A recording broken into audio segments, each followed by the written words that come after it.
Hello and welcome to CRATV, where we talk about politics, policy, and politicians, all from a conservative perspective, right here in the great state of California.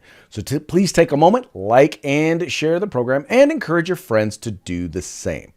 Also want to invite you, if you haven't, by the way, if you're watching the program, if you want to get notifications like as soon as we go live on Facebook or on YouTube, make sure you hit that notification button. Got to remember to remind you to do that.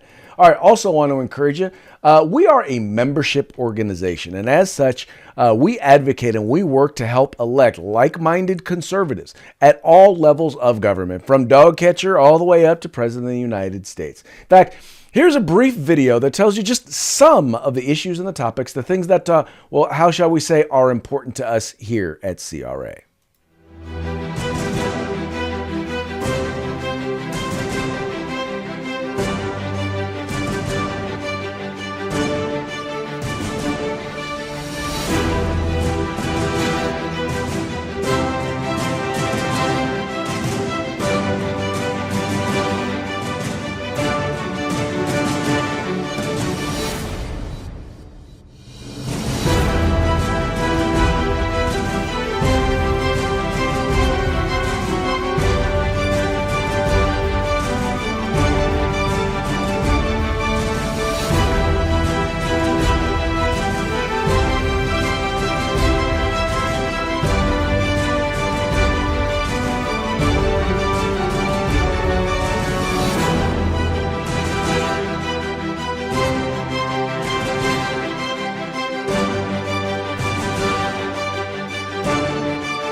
That's right, folks. So that just tells you just a little bit about what we're about, just some of our principles. We've got a number of those videos available at our website, so you can kind of learn a little bit more about what we believe, and you can become a member today. As I always like to say, you're either part of the solution or you're part of the problem. Don't be part of the problem. Become a member today. Click the join link in the description to this video. Also want to remind you, the legislative session in California is not over. We are still fighting, and we are fighting tooth and nail to kill bad legislation here in the state of California. So you can help us by actually going to our Take Action page, where we have our action alerts on our website. That link is in the description to this video. And it's real simple. You just scroll down, you take a look at what the most recent Take Action things we're looking at are doing, the bills that we're opposing or supporting. And unfortunately in California, well, because it's California, we're mostly opposing bills. But it's real simple. You find one that you want to take action on, and when you go there, it's great because you'll find not only will you find our brief description of the bill and what it's all about, you find out who's authoring it, you'll find out what it does, where it's at, but then you can also click on it and actually go to the direct link of the exact text of the bill, so you can read it for yourself. Don't have to take our word for it. And then you come down here and you come to where you can actually take action. It's real simple. You either can put in your information right there and click send and make your voice heard, or you can actually, by the way, review the message, right? So here you look here, and you can, if you want to review it, if you want to send this message or you don't want to send this message, it's real simple. Send that message and bam, there you go. And then you can click send and your voice has been heard. Folks, it is really that simple. All you got to do is be willing to be a part. So folks, do us a favor, help make your voice heard before the legislative session is over. Once again, please make sure your voice is heard. Participate in our Take Action program. We have sent thousands of emails to folks who are about to be voting on these various pieces of legislation, and we have had an impact. We've killed a number of bills. We can only kill more with your help. All right, that takes us to today's topic. We have talked, often on the show. I don't know how often, but we've talked often enough about the wokeness that seems to be taking over many of our institutions, in particular our institutions of our educational institution, those of higher learning.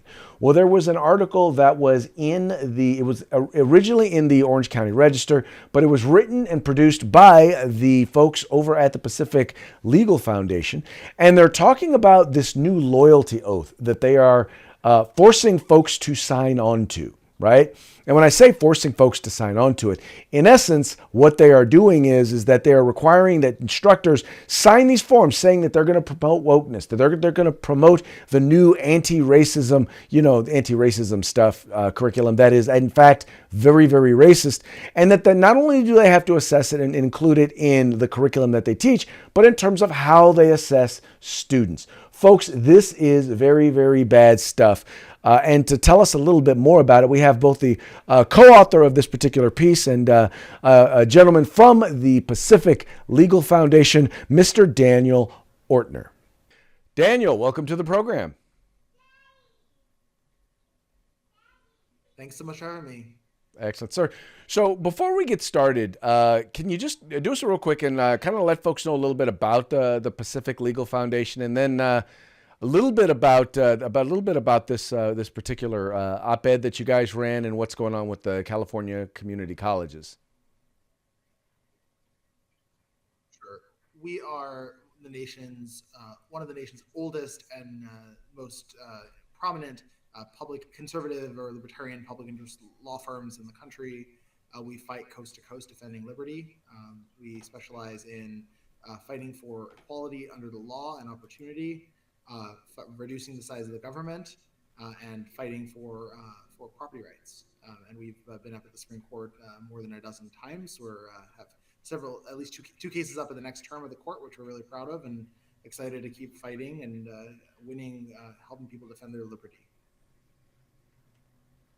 Excellent. So now, all right. So because I'm in education, I'm pretty familiar with a lot of what they're doing in terms of some of this stuff relating to education and the basically indoctrination that they're working on doing. Explain to me how exactly this issue is working. What you were talking about in the op-ed. Explain to me exactly how that's working in the California community colleges. Sure. So for several years now, universities across California have been requiring faculty increasingly to adopt the woke agenda of critical race theory and diversity, equity, and inclusion. And now that's winding its way to the California community college system. Unfortunately, that means it's going to be spread throughout the whole state. This requirement that every faculty member essentially pledge fealty to ideals that are fundamentally racist, fundamentally contrary to the ideals of equality under the law. So this now will be a requirement for every single faculty member across the state. Will be reviewed for how well they adhere to and advance the ideals of diversity, equity, and inclusion. And that's been defined very clearly to mean ideas that are part of critical race theory, such as the idea that white privilege is dominant, that racism is systemic, and that individuals have to repent of their race, that they're guilty of offenses because of their skin color, and that the only remedy is race-conscious programs that take into account and discriminate on the basis of race. So faculty members are going to be essentially evaluated on how well they adhere to those ideals, and if they don't, they're going to either not get a job in the first place or not be able to get full-time position or tenure or be fired from their job.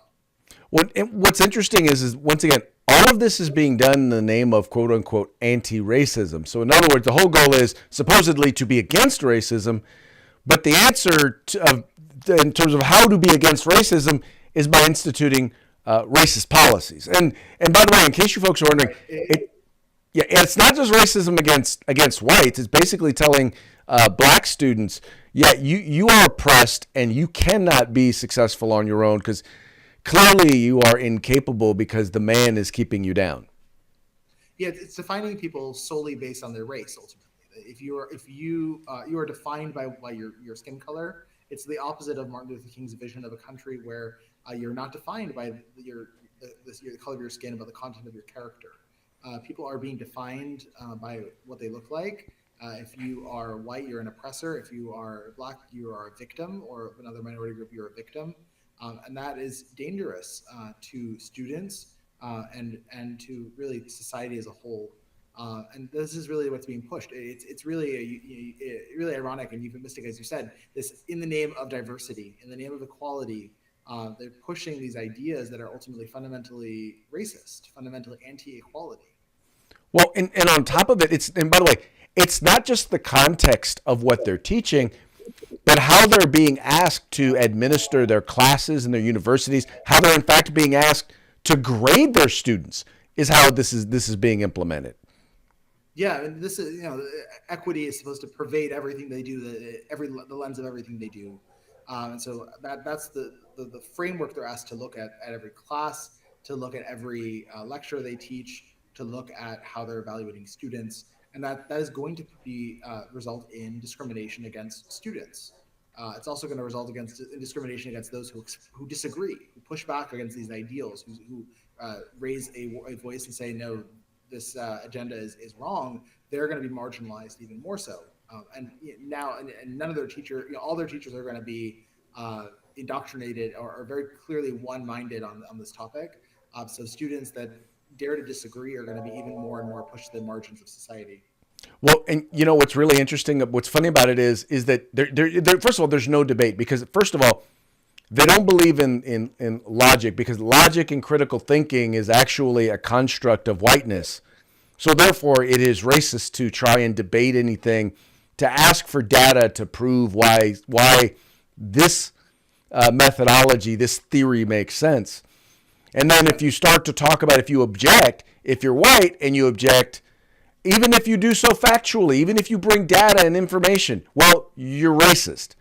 And if you're a person of color like myself, well, they say you've internalized that racism. So you clearly don't know what it is that you're doing or you're talking about. So you've internalized it. So not only do they flat out shut down debate, but then they don't even consider the fact that, for me, this is the worst part.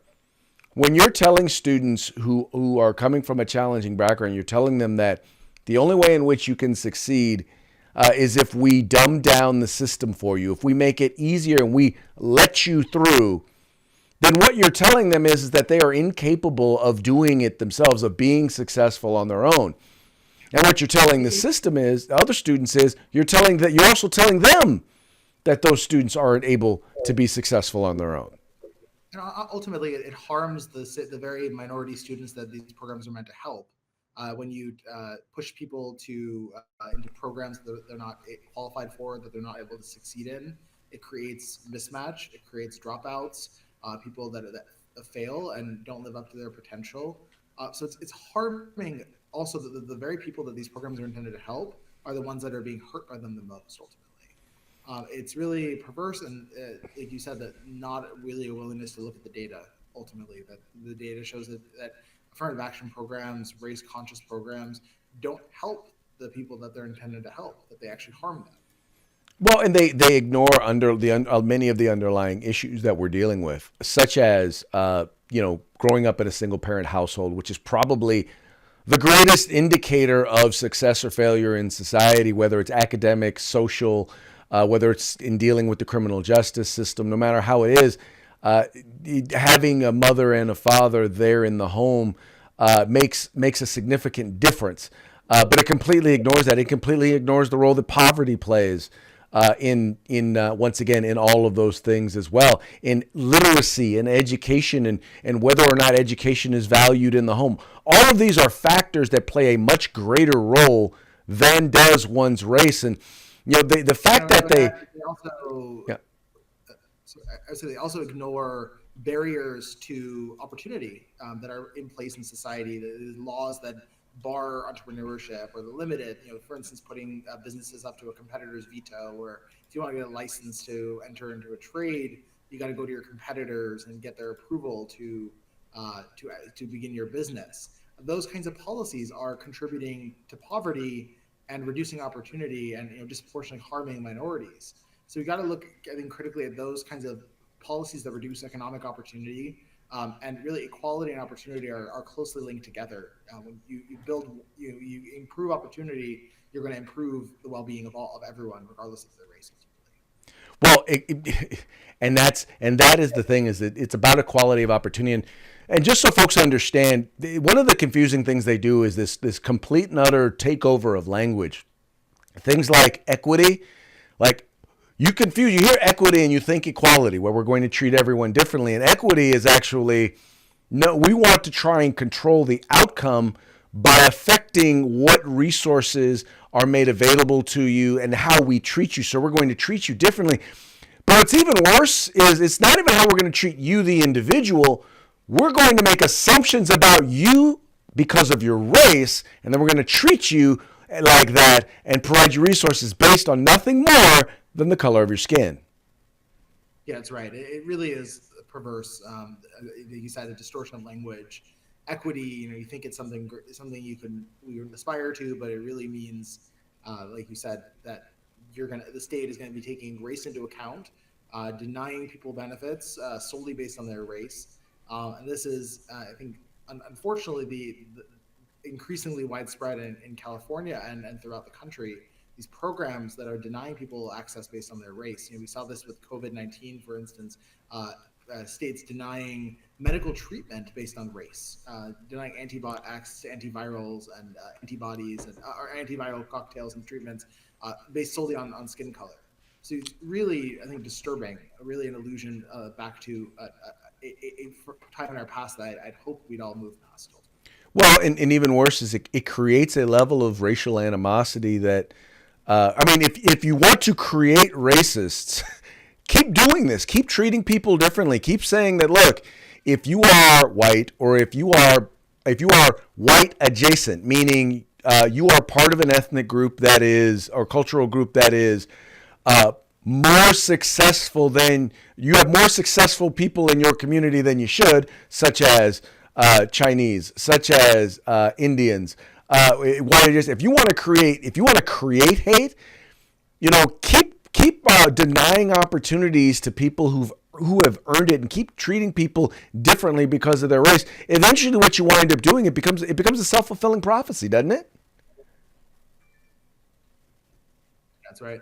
And if you look at the Harvard case that's at the U.S. Supreme Court right now, the evidence there shows Harvard was engaging in widespread racial stereotyping, and that's what comes from these policies. You stereotype people based on their race. So Harvard assigned lower scores on their personality indicator to Asian applicants, assuming essentially that people that are Asian are not as likable, not going to be having the same contributions to the community. And those false assumptions, I think, are ultimately racist and need to be discarded.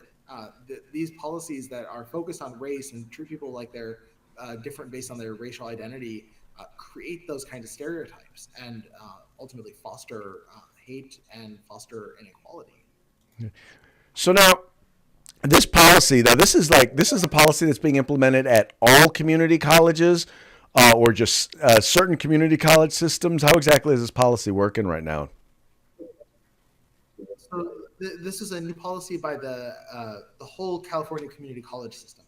They're from their presidency's office. At the center, a policy that says that every single community college system has to adopt measures or metrics to measure contributions to diversity and anti-racism by faculty members. Some of the community colleges are already doing this. They're already further along and have been doing this for several years now.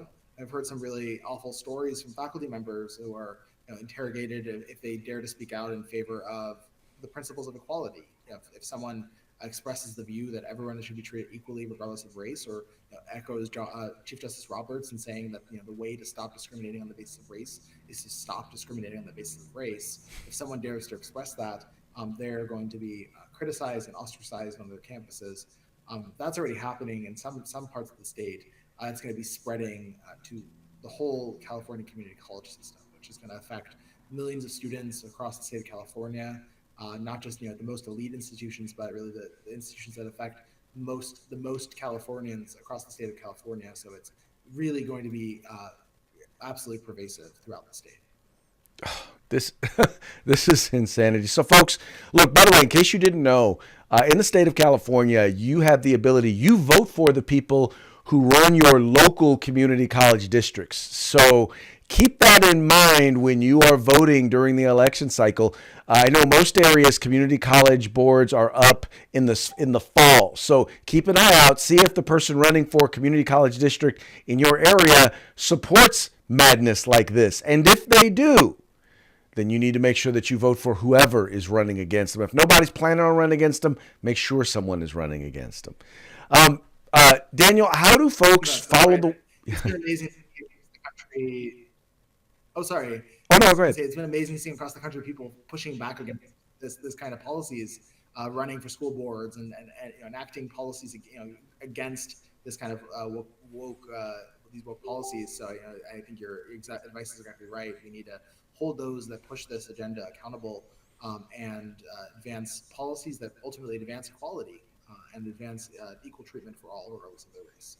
And what's been great about it is it's been people from all walks of life, people from all different ends of the political spectrum, and people of all different ethnicities and races. There are a lot of people who get this idea and the reason and the importance of opposing this. And that's why I want to thank you and the folks over at the Pacific Legal Foundation for opposing this. How can they follow the work that you and the other fine folks there are doing? So our website is pacificlegal.org.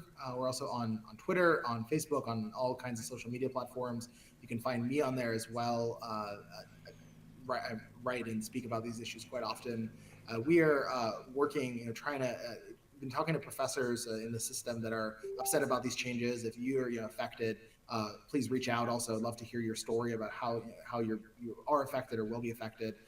We want to ultimately fight back and push back against these policies because they're not just immoral and unethical and wrong, but they're also likely unconstitutional. So we are eager to push back against this unlawful and unconstitutional. Excellent, sir. Once again, thank you so very much for all of the work that you do, and thank you for coming on the program. And we will definitely be following this fight, and hopefully we'll have you on the program again soon. Absolutely happy to come on anytime. Thanks so much for having me. All right, sir. Thank you so much. Well, that's going to be it for today's episode of CRATV. We very much appreciate you tuning in. We appreciate you liking, sharing, and, telling a friend about the California Republican Assembly. Remember, we are California's largest and fastest growing grassroots organization because we are the conscience of the Republican Party here in California. You folks take care.